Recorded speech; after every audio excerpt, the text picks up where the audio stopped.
Tashmë kanë filluar edhe përgatitjet e fundit para duelit që Drita do ta zhvillojë të njëjtën në mbrëmje me fillim nga ora 18:45 ndaj Celjes në kuadër të raundit të dytë të play-offit të Ligës së Konferencës.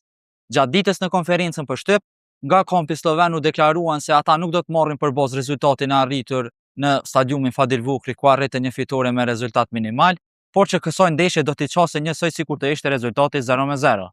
Në ndërkohë trajneri i skuadrës vendase tha se ata nuk kanë stërvitur penaltit për shkak se ai beson te kualiteti i lojtarëve të tij dhe se shpreson që ndeshjen do të arrijnë ta përfundojnë brenda 90 minutave. Në ndërkohë nga kampi i Dritës u deklaruan trajneri Zekiria Ramadani dhe lojtari Veton Tusha, ku trajneri Ramadani tha se ata nuk kanë udhëtuar në Sloveni me flamur të bardhë, por që të njëjtën do të synojnë të arrijnë kualifikimin. Megjithatë,